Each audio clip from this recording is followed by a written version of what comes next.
vais me présenter brièvement.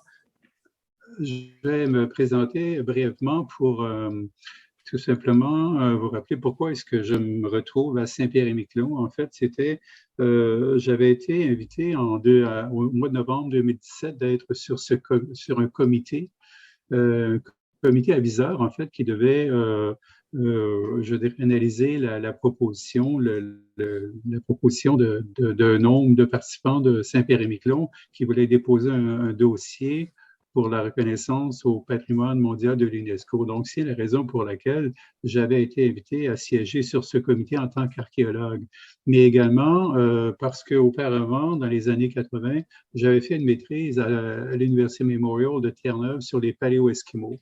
Donc, c'est la raison pour laquelle on m'avait demandé de participer à ce comité de l'UNESCO. Donc, le comité comme tel était composé de spécialistes du côté notamment de muséologie. Il y avait des archéologues, directeurs de musées, personnes des archives notamment. Et donc, c'est un groupe assez diversifié qui avait fait des gens en histoire également, qui s'était réuni au mois de novembre 2017 à Saint-Pierre-et-Miquelon. Puis, à la fin de la semaine, le responsable de ce comité, quand je suis allé là en novembre 2017, je travaillais encore en Guyane, donc j'allais là parce que ça m'intéressait finalement de faire partie de ce comité-là, mais ce n'était pas dans un but d'avoir quoi que ce soit à la fin comme travail. Mais à la fin de la semaine, on m'offre à savoir si j'étais intéressé de prendre en charge une recherche qui était planifiée à Saint-Pierre-et-Miquelon. Et à ce moment-là, je travaillais déjà avec certaines personnes de l'Université de Rennes, avec une équipe en informatique, et dont un archéologue également du nom de Grégor Marchand. Donc, lorsqu'on m'avait offert cette responsabilité, j'ai décidé, vu que c'était des crédits européens, je voulais le partager avec une autre université européenne. Puis, ça s'est donné que mon collègue Grégor Marchand avait déjà essayé depuis quelques années de travailler au Labrador, au Nunavik, justement sur les paléo-esquimaux. Et en fait, également, Grégor Marchand était impliqué sur d'autres projets en Europe, notamment, qui avaient affaire à des projets en Europe qui avaient affaire au site côtier qui s'érode. Donc, c'est la raison pour laquelle Grégor et moi, on a commencé ce projet-là ensemble. Parce qu'à la fin de cette semaine, on m'a dit qu'il y avait 3 ans de financement. Est-ce que ça m'intéressait? Mais comme j'ai dit, j'étais en Guyane et ça ne m'intéressait pas un autre projet, mais j'ai pris la nuit pour y penser et ça m'a motivé de prendre ce projet-là. Donc, le plan de ma présentation aujourd'hui, je vais vous parler un peu de la découverte du site de l'Anse-Henri, le projet UNESCO, les ambitions de ce projet-là, comment est-ce qu'on a tourné ce projet finalement en projet universitaire, les problèmes d'érosion auxquels on fait face, la méthodologie pour la première année des recherches, c'est-à-dire en 2018, on n'a pas fait de terrain parce que Grégor et moi, on était pris ailleurs, mais il y a eu des prospections, notamment au LIDAR. Et donc, je parle un peu de ces recherches au LIDAR.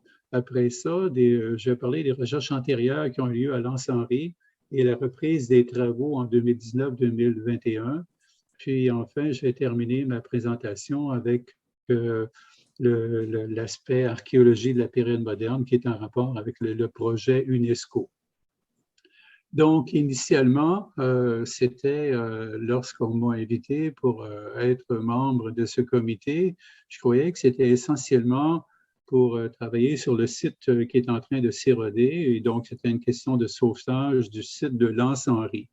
Et à partir de ça, on a décidé d'en faire un projet avec un peu plus d'ampleur que ce qui était demandé initialement. Quand je dis un peu plus d'ampleur, on a décidé non pas d'en faire un sauvetage d'un site archéologique, mais étant donné qu'il y avait très peu de travaux qui avaient été faits à l'Anse-Henri, dans l'archipel de Saint-Pierre-et-Miquelon, on a décidé d'en faire un projet universitaire, c'est-à-dire en faire un projet multidisciplinaire.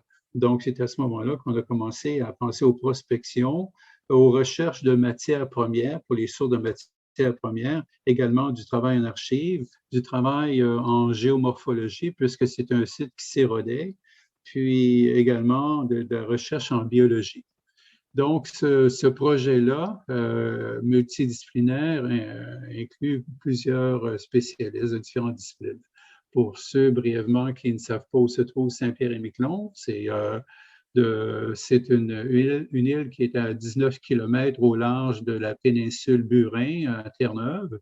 Et j'ai marqué un point rouge également sur la carte pour signaler que c'est la communauté amérindienne la plus près, finalement, de Saint-Pierre-et-Miquelon. C'est une communauté, mais ça arrive. Oui, ça arrive. On t'écoute alors. OK. Donc, initialement, lorsqu'on a commencé ce projet-là, on avait en tête que c'était essentiellement un sauvetage d'un site archéologique qui est en train de s'éroder. Un site archéologique qui était tout à fait particulier pour la France parce que c'était un site paléo-esquimau. Donc, étant donné que ça ne court pas les rues en France des sites paléo-esquimaux, le ministère de la Culture était intéressé à ce que l'on fouille ce site archéologique. Et le site est situé à Saint-Pierre-et-Miquelon. Donc, ce que je disais tout à l'heure comme texte, vous avez maintenant l'image où se situe Saint-Pierre-et-Miquelon. Vous l'avez bien, l'image? Oui. OK, parfait. Donc, à 19 km au sud de Terre-Neuve. Et en réalité, ces 19 km, c'est très peu pour les populations qui sont habituées à naviguer. Le site archéologique comme tel de l'Anse-Henri a été découvert, a été rapporté en fait pour la première fois en 1983 par M. Jean Chapelot, qui était chercheur et qui est toujours chercheur émérite au CNRS.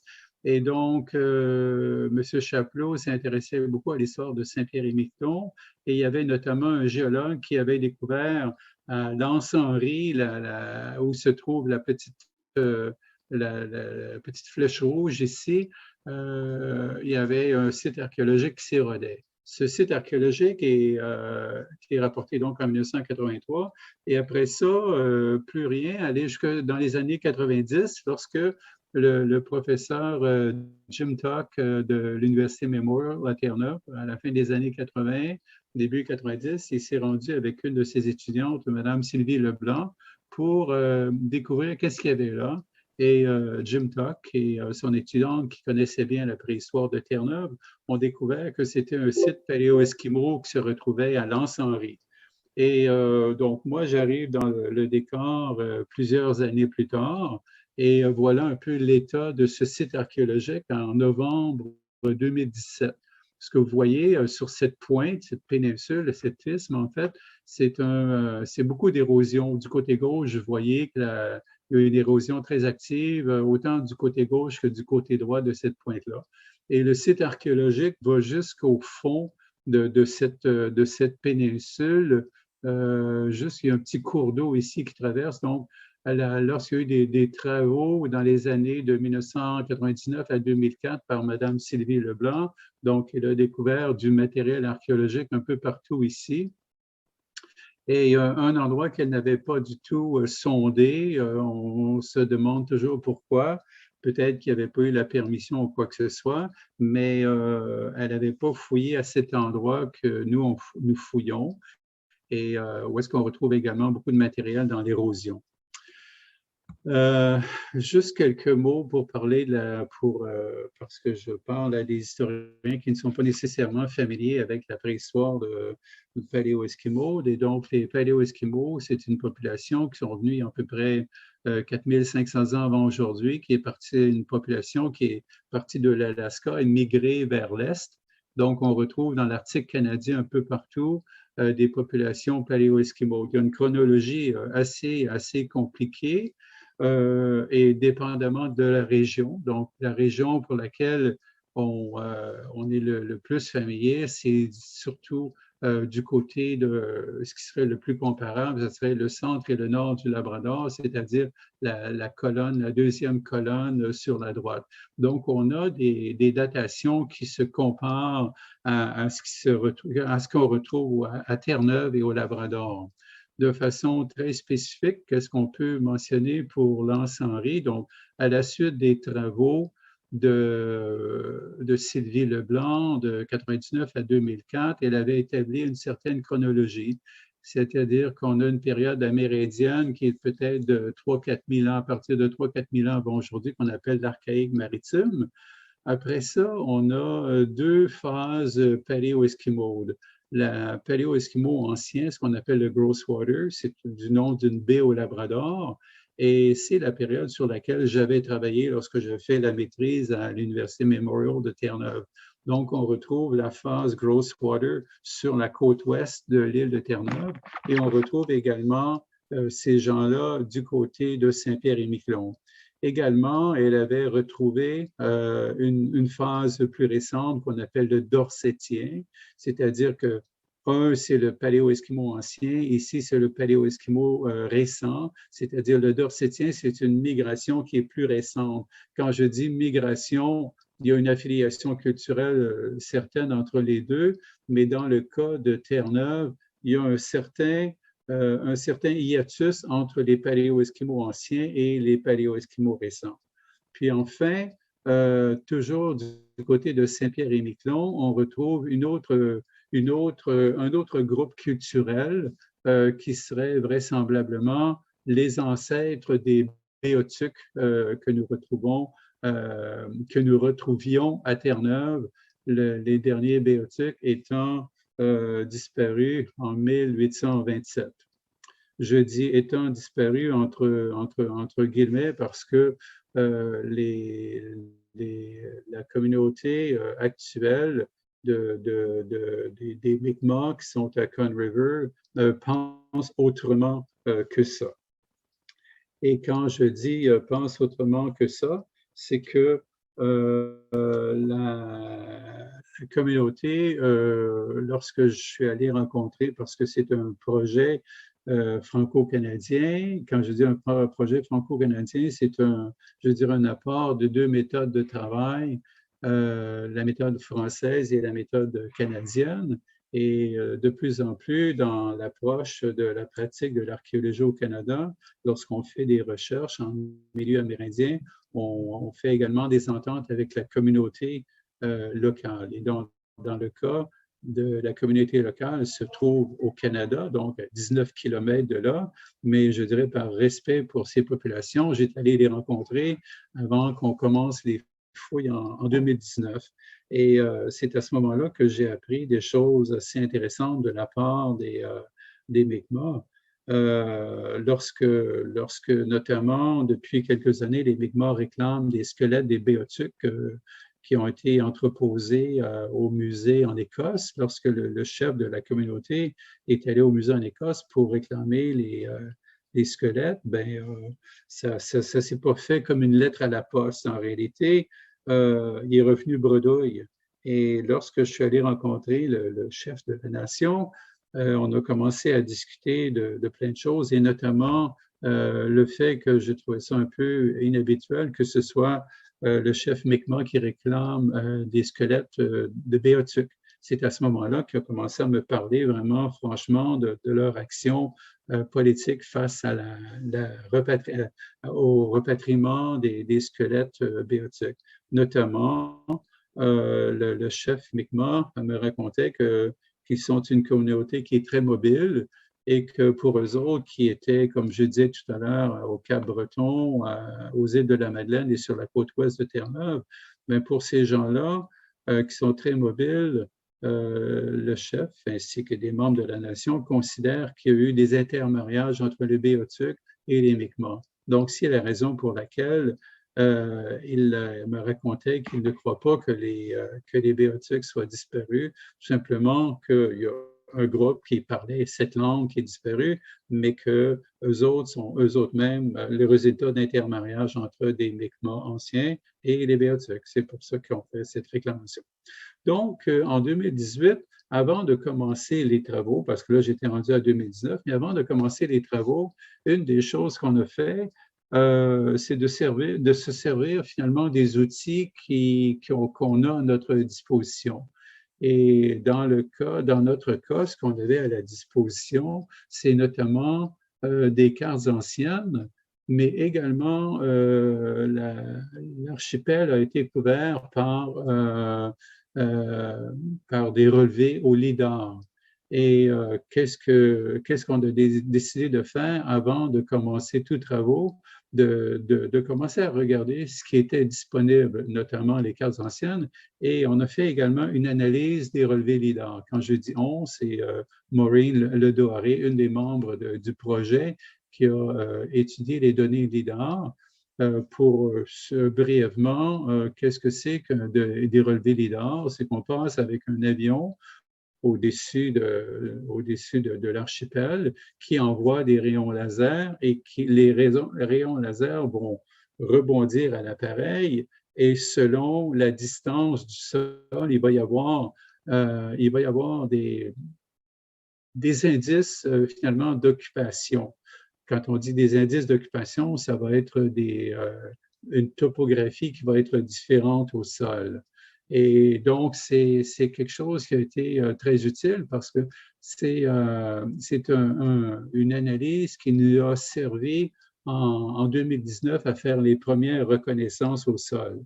Naturellement, les occupations historiques laissent des marques assez évidentes au sol, alors que les occupations préhistoriques, c'est beaucoup moins évident ce qu'on peut retrouver au sol.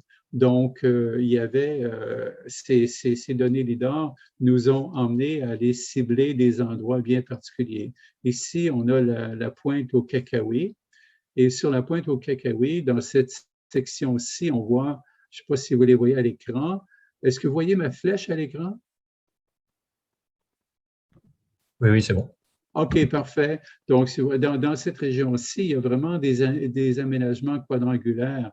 Donc, on a commencé à faire des reconnaissances et tout au long aussi de cette plage, on a retrouvé beaucoup de matériel, notamment de la céramique du 19e siècle, et ainsi de suite. Donc, les données LIDAR sont là. Parfois, on va identifier des dépressions qui peuvent finalement être une indication de quelque chose.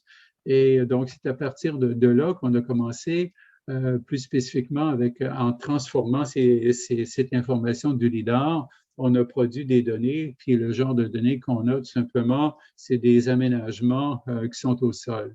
Dans ce cas-ci, c'est vu que sur les cartes anciennes, il y a également des mentions de fermes dans cette partie de Miquelon. Donc, on a sans doute à cet endroit des fermes. Donc, ça sert à, je dirais, à une certaine gestion des données, mais de façon préliminaire, parce que ça reste toujours à être reconnu directement au sol. Et parmi les autres objectifs qu'on s'est donnés, là, ici, c'est à partir de 2019, lorsqu'on a pu entreprendre le projet.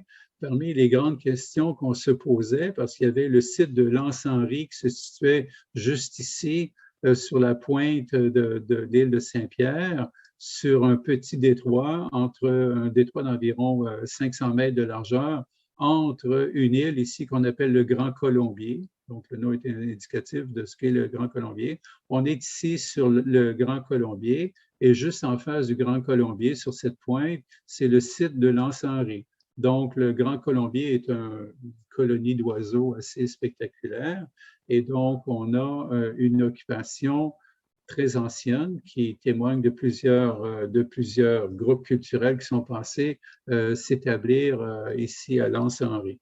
Donc, on s'intéressait beaucoup au réseau économique, que ce soit la mobilité des Amérindiens et des Paléo-Esquimaux, ou que ce soit notamment la source de matières premières.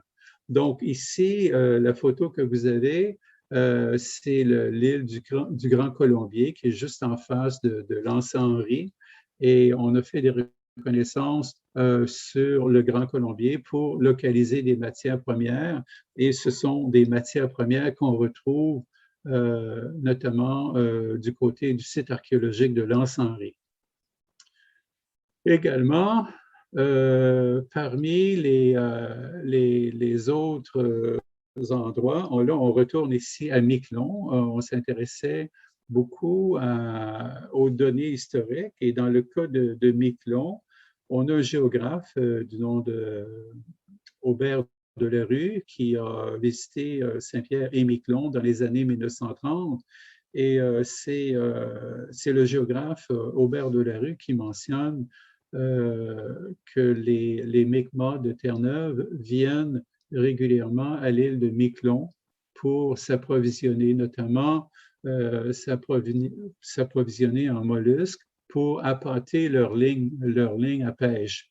Et donc, lorsqu'on a fait les premières reconnaissances en 2019, on s'est attardé notamment à cette ligne de rivage ici dans le nord du Grand Barachois, où est-ce qu'on voit des coquillages. Donc, quand on voit des coquillages, habituellement pour un archéologue, lorsque c'est continu, il y a bien de bonnes chances que ça puisse témoigner notamment d'une occupation, que ce soit historique ou préhistorique. Et donc, on avait un nombre de sites archéologiques qui mentionnaient des coquillages. Cet endroit, on l'a sondé en 2021, donc cette année, ici dans la partie nord du Grand Colombier. Et effectivement, le site qu'on appelle Miquelon 2 a révélé, on a sondé un seul site dans lequel on a retrouvé justement des zones qui témoignaient d'un amas coquillé. Et ce n'est pas initialement, on peut se poser la question, est-ce que ça peut être naturel? Parce que très souvent, on voit des coquillages qui peuvent être poussés par le vent ou transportés par les oiseaux pour casser les coquillages. Mais dans le cas présent, non seulement on avait des coquillages, mais on avait également du matériel, notamment du verre, de la céramique du milieu du 19e siècle. On avait également des clous forgés. Puis on avait également des fragments de fond qui sont des fragments sans doute d'un poêle pour chauffer. Donc on pourrait penser qu'à cet endroit-là, c'est un des endroits qui aurait pu avoir été occupé justement par les Mi'kmaq. C'est l'endroit que Aubert de la Rue mentionnait, que les Mi'kmaq venaient à cet endroit. Et nous, quand on a fait les premiers sondages en 2021, bien, effectivement, on a retrouvé du matériel qui pourrait témoigner de ça. J'ai également mentionné un autre aspect de ce projet-là, qui est la recherche de réseaux d'échange ou de matières premières. Donc, en 2019, on avait commencé d'autres reconnaissances sur l'île de Saint-Pierre et à un endroit qui s'appelle le Bois Brûlé.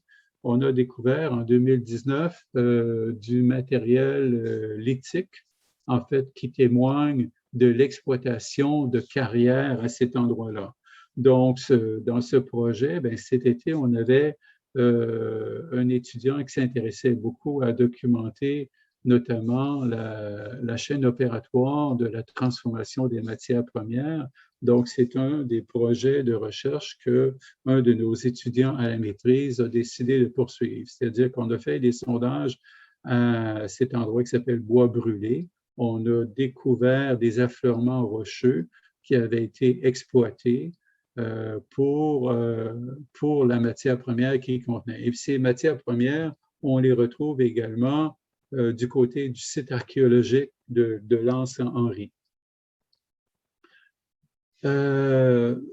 Donc ça, c'était les deux projets, je dirais, des projets de reconnaissance, Miquelon 2 et Bois Brûlé, des projets qui pourraient être poursuivis, notamment dans le futur. Maintenant, j'aimerais me concentrer davantage sur le site de l'Anse-Henri. Donc, je vous ai montré tout à l'heure l'érosion, c'est encore l'érosion vue d'un autre côté, et le site archéologique, il y a eu des sondages qui ont été faits un peu partout. Ici, dans la partie boisée, on a même des habitations, des habitations de la période moderne, mais on a surtout, à partir du fond de cet endroit, et partout ici sur la pente et dans l'érosion et dans ce lieu-là, on a des témoignages peut-être de l'archaïque maritime, mais également de deux phases paléo-esquimaux. Et si on fait, avant de commencer les travaux, nous en 2019, on avait quand même pris connaissance des travaux de Sylvie Leblanc, ce que Sylvie Leblanc avait documenté, c'est des collections qui sont au musée de l'Arche. Elle avait documenté du matériel, des bifaces, en fait, qui est associé à l'archaïque maritime, 3 à 4 000 ans avant aujourd'hui. Elle avait également documenté du matériel que l'on retrouve de façon similaire du côté de Terre-Neuve et qu'on dit du Grosswater.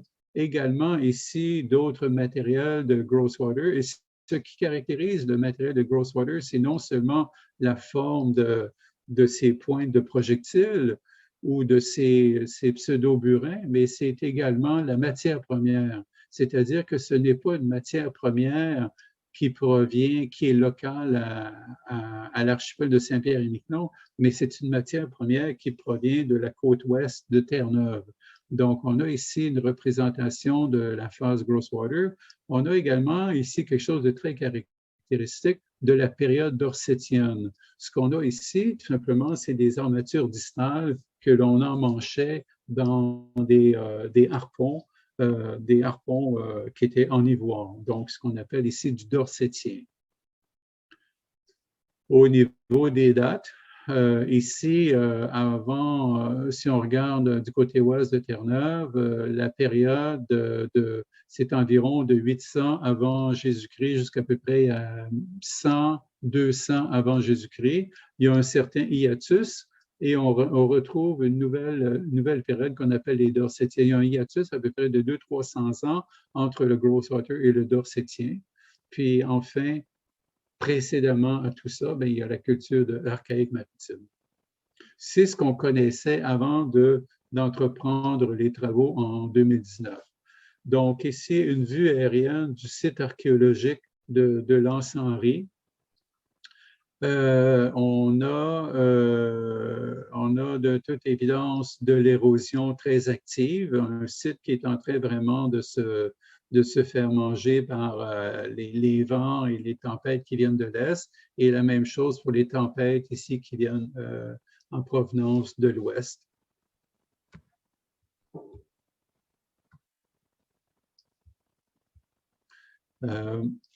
L'étendue du site archéologique comme tel, c'est environ 8 hectares.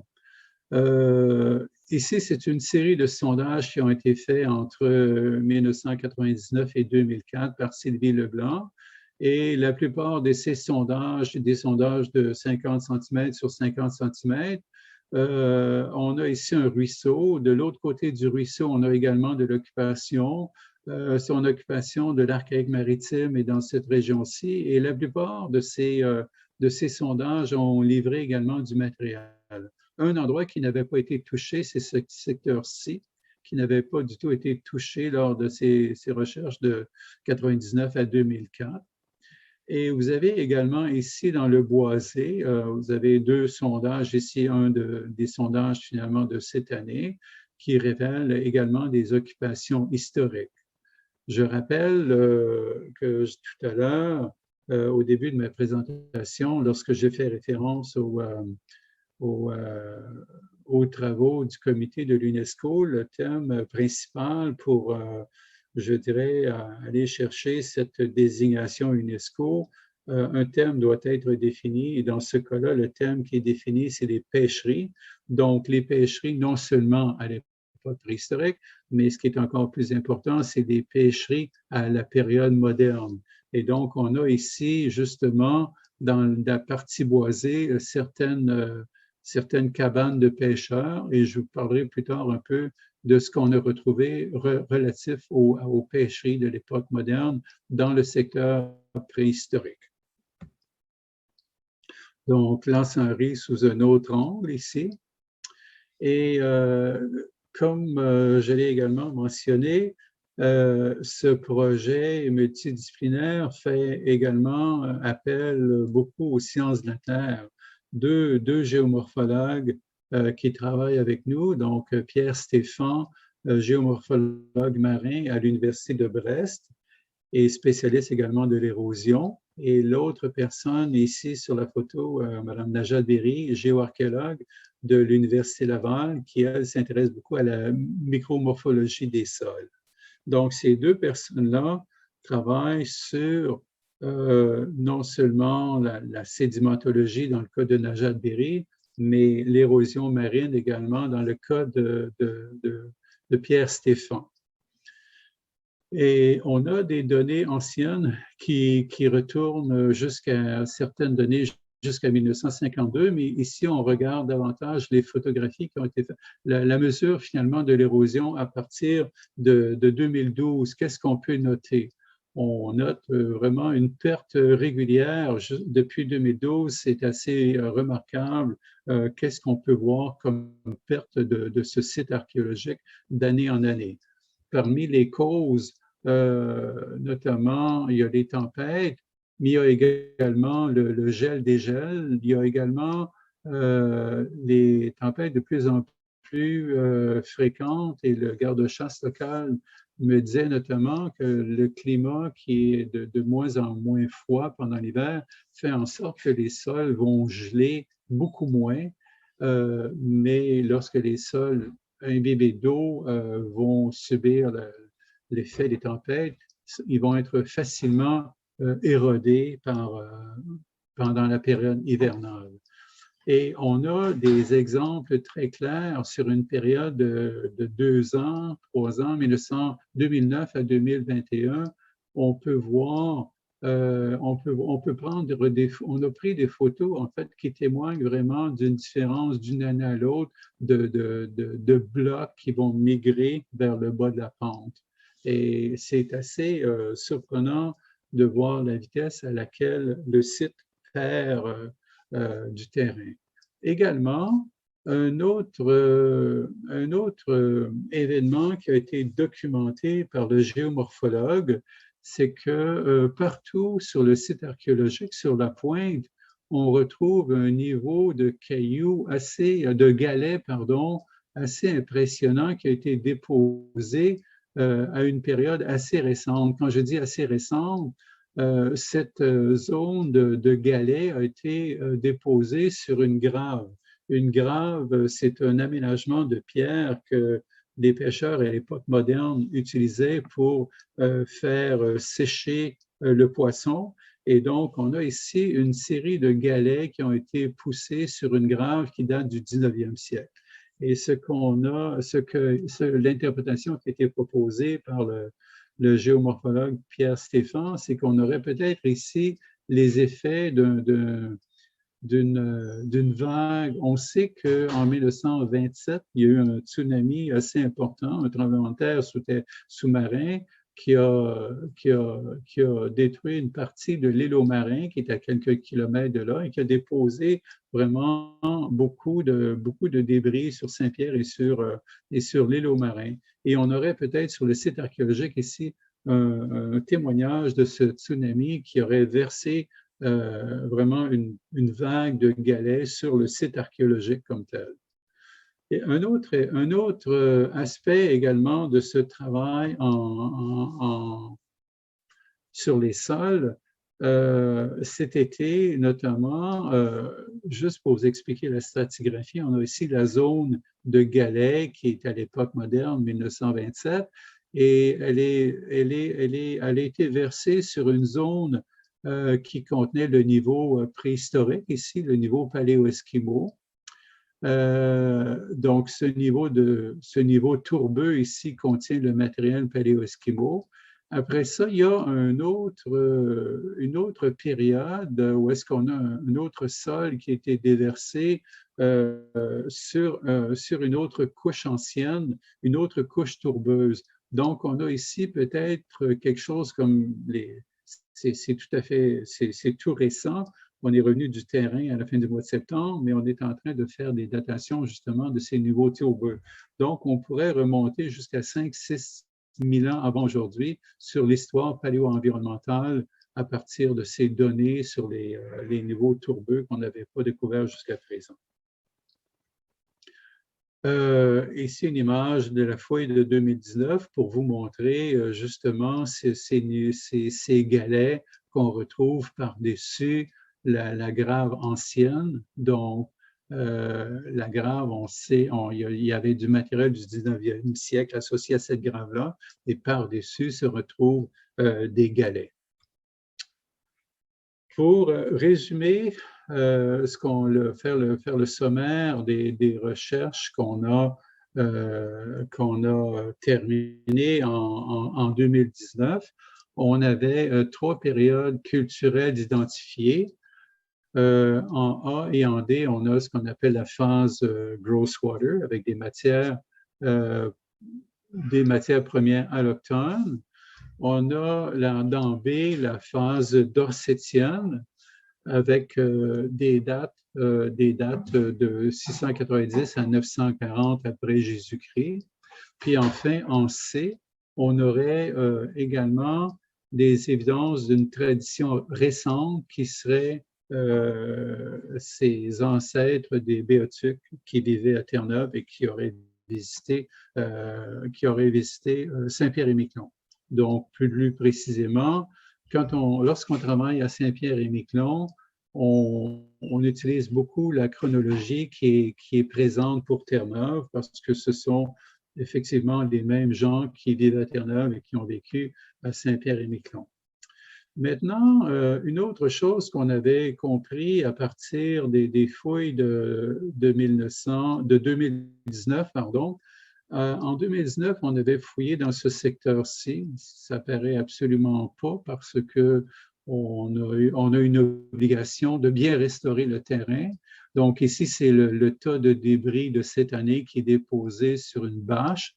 Mais en 2019, on avait fouillé à cet endroit ici. On avait fait un transect le long sur toute la largeur. Et on s'était rendu compte que du côté nord de la fouille de 2019, on commençait à avoir du matériel dans ce secteur-ci. Donc, c'est la raison pour laquelle on a ouvert 40 mètres carrés du côté nord de l'endroit. Et c'est ce que je vais présenter, c'est les résultats de la fouille de cette année du côté nord de 2019. Le tas que vous voyez ici de cailloux, c'est pour vous signaler que une fois qu'on enlève la végétation, on se retrouve en présence de ces galets que le géomorphologue interprète comme étant le résultat du tsunami de 2019. Donc, cette année, on a poursuivi. Également, on a fait une série de sondages en périphérie de la fouille pour justement commencer à documenter, je dirais, l'étendue du site archéologique. On a également découvert que la zone qui est ici est sensiblement plus basse qu'ici. Et donc, à ce moment-là, on a ouvert un autre trou de sondage à peu près dans cette région-ci pour confirmer ça. Puis effectivement, il semble qu'une zone de tourbe s'est développée. Donc, qui dit tourbe, une zone humide. Et il semble que les gens avaient établi leur campement dans une zone un peu plus élevée pour se préserver justement de l'humidité qui pouvait se trouver dans cette région-ci. Vue du drone, vous avez ici les fouilles de 2019, pardon. Et parmi les fouilles de 2019, on avait commencé à retrouver des foyers dans ce coin-ci. C'est la raison pour laquelle on a commencé à investiguer de ce côté-là. Puis on a également, j'ai des photos plus tard, on avait également découvert une grave. Une grave, comme j'ai dit tout à l'heure, c'est un aménagement de pierre pour faire sécher les poissons. Et donc, on avait découvert les fragments d'une grave à cet endroit-ci en 2019. Pour cette année, on a fait en fait un enregistrement très minutieux, c'est-à-dire en 3 dimensions de chacune des pièces archéologiques qui mesuraient plus de 2 cm de largeur. Et on a découvert dans un secteur un aménagement de pierre. Cet aménagement de pierre a l'air de pas grand-chose. Il faut, je dirais, ça dit quelque chose à quelqu'un qui travaille en préhistoire, mais lorsqu'on a une délimitation de pierre ici, à l'intérieur de laquelle on a une zone, une aire de combustion, et à l'intérieur de laquelle on a également une grande quantité d'éclats de débitage, bien là, on commence à penser qu'on aurait à cet endroit une habitation préhistorique. On en a peut-être juste le tiers parce que ça se poursuit vraisemblablement dans cette direction et ça se poursuit dans cette direction. Puis si on regarde la distribution de la matière première, donc la zone que je vous pointais tout à l'heure, c'est vraiment cette zone ici. On a vraiment une grande concentration de matière première et du charbon de bois à l'intérieur d'une série de pierres qui est bien délimitée. Puis, on a également enregistré la profondeur du matériel parce qu'on utilisait une station d'honneur et on se rend compte effectivement qu'il y a toute une chronologie dans les matières premières. Donc, on a peut-être dans ce coin-ci qui est un peu plus bas, on a peut-être une occupation plus ancienne, alors qu'ici, on a une série d'occupations qui seraient plus récentes. Quand je dis une série d'occupations, c'est que les gens souvent s'établissaient au même endroit d'année en année et donc on a une accumulation, mais c'est tellement près dans le temps que c'est seulement qu'avec des indices, je dirais, topométriques qu'on peut commencer à parler d'une occupation distincte d'une autre. Parmi, si on résume, dans les niveaux supérieurs également, on retrouve ce type de pointe de flèche qu'on associe à les ancêtres des Béotiques. Un peu plus bas, on a des pointes triangulaires avec des cannelures distales, des grattoirs en quartz cristallin qu'on associe davantage à la période dorsétienne. Puis enfin, encore plus bas, on retrouve des matières premières allochtones comme les chèpes de Cowhead sur la côte ouest de Terre-Neuve et qui ont été utilisées pour fabriquer différentes pointes de projectiles. Donc, pour cette année, au niveau composante, on a à la fois cette composante Grosswater qui serait comme entre, vers à peu près, on a des dates autour de 2400 avant aujourd'hui. Et on a également une occupation qu'on associe davantage à la période plus récente, la période dorsétienne. Encore une fois, c'est en se basant sur ce qu'on a à Terre-Neuve. Mais ce qui est particulier dans cette composante, parce que disons que je la connais bien du côté de la côte ouest de Terre-Neuve, ce qui est particulier de cette composante Grosswater qu'on retrouve à Lance-Henry, c'est que les armatures distales sont assez différentes de ce qu'on connaît sur la côte ouest de Terre-Neuve. Pourquoi c'est aussi différent? C'est-à-dire qu'on a ici des points qui sont très petites, qui mesurent à peu près, je dirais, une trentaine de millimètres de longueur, pas plus, dans le cas de ces deux petites pointes. La même chose avec le pseudo-burin, le grattoir. Et donc, il semble qu'on aurait une occupation Grosswater la plus, je dirais, la donnée la plus probante pour parler du Grosswater, c'est plutôt les datations carbone 14 qu'on a, et alors que parce que le matériel est assez différent. Chez le Dorsétien, c'est très comparable à Terre-Neuve, mais chez le Grosswater, c'est assez différent. Pour résumer un peu le tout au niveau de l'occupation préhistorique, donc, ça serait ici à Terre-Neuve des pointes assez caractéristiques de l'occupation Grosswater, alors qu'ici, ce serait des pointes assez caractéristiques de l'occupation dorsétienne. Donc, on a les deux composantes dans le site archéologique de Lance-Henry.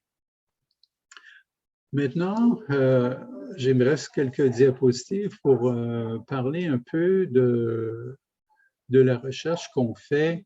On ne fait pas une recherche seulement sur la préhistoire, mais comme je disais, le comité UNESCO est basé sur les pêcheries. Donc, on investit également sur la période moderne. Et donc, ce qu'on a ici, c'est le résultat de l'analyse des données LIDAR. Les données LIDAR, l'analyse qui a été faite en 2018, on avait différents indices d'occupation sur le site de Lance-Henry. Et donc, ces lignes, ce que ça signifie, ces lignes ou ces cercles, c'est tout simplement qu'il y a des anomalies au sol. Puis, une des anomalies qui nous intéressait beaucoup cette année, c'était ce vestige qui est là. Puis, on avait ces indices à partir du LIDAR. Et qu'est-ce que ça l'a donné au sol? C'est-à-dire que c'était intéressant de fouiller ces choses-là, mais c'était des occupations de la période moderne, mais on n'avait absolument aucune indication à savoir qui étaient ces occupations. Et comme personne le cherchait, soudainement, la journée avant de terminer la fouille cette année, une des personnes qui travaille au musée L'Arche à Saint-Pierre a découvert une carte ancienne qui date de 1903, dans laquelle on a la carte des concessions. Vous avez ici la pointe, c'est le site de l'Anse-Henri, donc c'est l'Anse-Henri, et on a une carte de toutes les concessions qu'on avait à la période historique. Donc, cette carte, on l'a superposée sur la carte actuelle. La carte actuelle, c'est-à-dire la topographie actuelle, c'est le pointillé que vous voyez là. Et ces cartes ont été superposées sur la carte actuelle et ça nous a permis de mettre également les vestiges plus récents qu'on a ici. Donc, le vestige quadrangulaire que vous voyez. Il y a également des jardins. Il y a aussi une dépression ici qui serait vraisemblablement les restes d'une maison. Puis également, tout à l'heure, lorsque je parlais de la préhistoire et je vous ai mentionné la grave, bien, la grave qu'on a retrouvée sur la prochaine photographie, c'est pas la prochaine photographie, mais celle-ci plutôt, c'est le vestige quadrangulaire. On a fait des sondages, un sondage ici, un autre sondage à cet endroit, puis un troisième à cet endroit. Pour vous donner une idée de la dimension, ça mesure environ une cinquantaine de mètres sur à peu près 45 mètres de largeur. Et c'est beaucoup trop grand pour être une habitation ou quelques bâtiments que ce soit reliés aux pêches. Donc, on a commencé à faire des travaux dans les archives et ce qu'on se rend compte, c'est qu'il y a des mentions à l'époque, au 19e siècle, en fait, qu'il y avait un boucher, notamment, qui apportait ses bestiaux à l'Anse-Henri pendant l'été pour les faire paître. Donc, on aurait peut-être à cet endroit les vestiges d'un enclos. On a également, à partir de cette carte que je vous mentionnais tout à l'heure, on commence à avoir finalement, ça ici, c'est la grave qu'on a découvert, qu'on a découvert en 2019. On l'a sondé ailleurs en 2021, ça se poursuit vers l'ouest. Et donc, cette découverte d'une carte ancienne va nous servir pour essayer, je dirais, identifier certains vestiges de l'époque moderne. Donc, c'est une découverte assez spectaculaire aux archives qu'on a fait cette année.